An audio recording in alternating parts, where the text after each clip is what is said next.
धन्यवाद धन्यवाद धन्यवाद। मैं आपका होस्ट गैब्रियल एंजल आज आपके सामने फिर से मुखातिब हूँ। बहुत सुंदर चीज मुझे मेरा प्रार्थना घर जिसे प्रिया एंजल जी चलाती हैं उनसे सौजन्य से मुझे मिला, और उसका जो टॉपिक है वो ये है, lockdown is not a breakdown. कितना शब्दों में ही हमें अर्थ मिल गया है कि प्रभु ने हमें एक दफा फिर से कहा, रुक मेरे भाई, सोच, अभी भी वक्त है। आज मैं आपके सामने छोटी छोटी चीजें लेके आया हूं।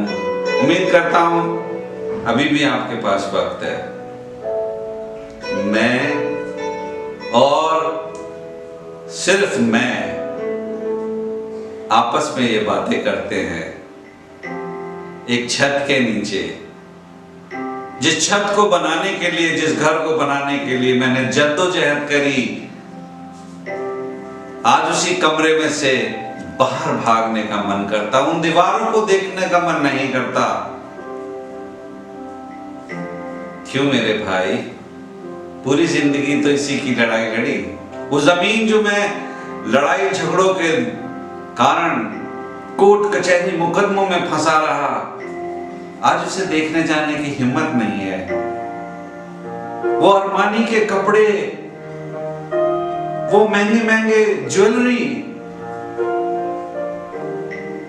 वो मेरी सूट और टाई मेरी अलमारी में पड़े हुए सड़ रहे हैं क्योंकि मेरा मन नहीं है। मैं इतना घबरा गया हूं। आज मेरे पास वक्त नहीं है कि मैं अपनी कमीज का बटन भी देख सकूं, क्योंकि सुबह से शाम तक मैं सिर्फ और सिर्फ अपने नाइट गाउन में, नाइट ड्रेस में घूमता हूं, एक पजामा और एक बनियान में घूमता हूं। कहां गई वो मेरी शान और शौकत? जिस गाड़ी को मैंने इतनी मेहनत से, इतने पैसे लगा के खरीदा था, BMW, कि मैं बाहर निकलूंगा, दूसरे दिन मुझे पता लगा कि शायद अब मैं चला भी नहीं सकता।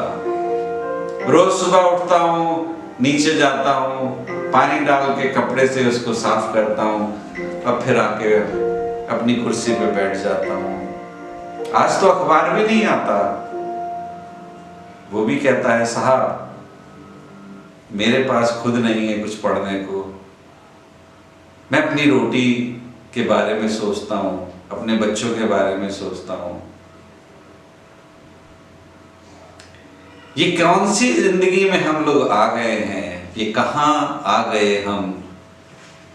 यूं ही साथ साथ चलते धन्यवाद करते हैं हम उस पिता परमेश्वर का।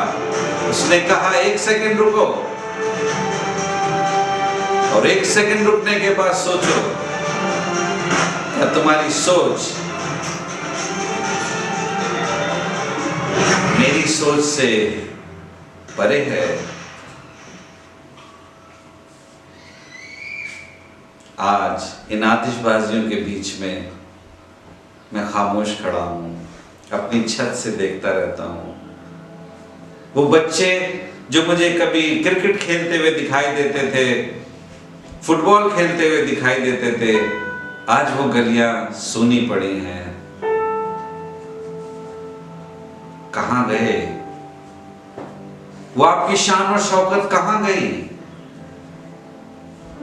जिन चीजों का आप घमंड करते थे कि मेरा बेटा बहुत बड़ा है, मेरी बेटी बहुत बड़ी है, वो इस जगह इतने 1000 रुपए कमा रही है, इस जगह मेरा बेटा दूसरे देश में चला गया है। आज हम ये इंतजार करते हैं, काश हमारे पास ये खबर ना आए कि मेरा बेटा नहीं रहा, मेरी बेटी नहीं रही, मेरे पापा नहीं रहे, मेरी मामा नहीं रही।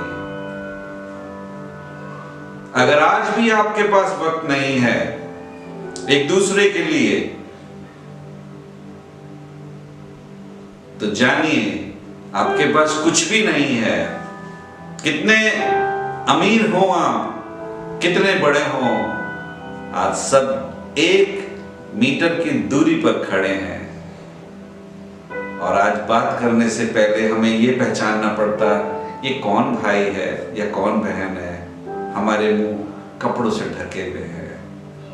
शायद हम इसी का इंतजार कर रहे थे। जब हमारे चेहरे खुले हुए थे तो हम पहचानते नहीं थे, सामने से निकल जाते थे, सलाम नहीं करते थे, किसी को आदाब से झुक के ये नहीं कहते थे भाई या बहन मैं तुझे जानता हूँ, प्रभु में तुझे मेरा सलाम पहुंचे। और आज हम उन चेहरों में ढूंढ रहे हैं कोई तो हो जो आके कहे भाई मैं तुझे जानता हूं। वक्त किसी का नहीं हुआ है। आज सुई की घड़ियां जिन्हें हम कहते थे अरे जल्दी चलो वक्त हो रहा है, आज हम ये कहते हैं कहां चलो, ये घड़ी नहीं आगे बढ़ रही, ये मिनट, ये सेकंड, ये दिन कांटे से नहीं कट रहे। हम अपने को बंद करके बैठे हैं। लेकिन भाइयों एक चीज है जो आपको बचा सकती है अपने इस अकेलेपन से। जी हां, पवित्र शास्त्र बाइबल और प्रेयर, ये 2 ऐसी चीजें हैं ये जो आपको आज मुस्कुराहट दिखाई दे रही है, ये खुशी दिखाई दे रही है, क्योंकि मेरे पास इतनी कीमती ये 2 चीजें हैं कि मैं झूमता रहता हूं, गाता रहता हूं प्रभु के भजन, क्योंकि मेरी प्रार्थना मेरी बाइबल मेरे साथ है। मुझे अपने परमेश्वर प्रभु यीशु पर पूरा विश्वास है। इसी के साथ याद रखिए, lockdown but is not a breakdown. प्रभु यीशु का आशीर्वाद आपके साथ रहे। मैं आपके लिए प्रार्थना करूंगा, अपने उन लोगों के लिए प्रार्थना करूंगा जो लोग शायद मुझे भूल गए होंगे, या जिन लोगों को ये मौका नहीं मिला होगा जानने का कि हम एक दूसरे के पास थे या हैं या हम चले गए। इसी के साथ मैं गैब्रियल एंजल, जो मेरा घर इंडिया और मेरा प्रार्थना घर इंडिया के सौजन्य से जाना जाता है, आपके सामने है। अब मैं फिर जाता हूं और जाके फिर कोई नई चीज लेके आता हूं। घबराइए मत। अगर प्रभु में विश्वास है, प्रभु यीशु में विश्वास है, तो आप जीवित हैं और जीवित रहेंगे। Gabriel angel.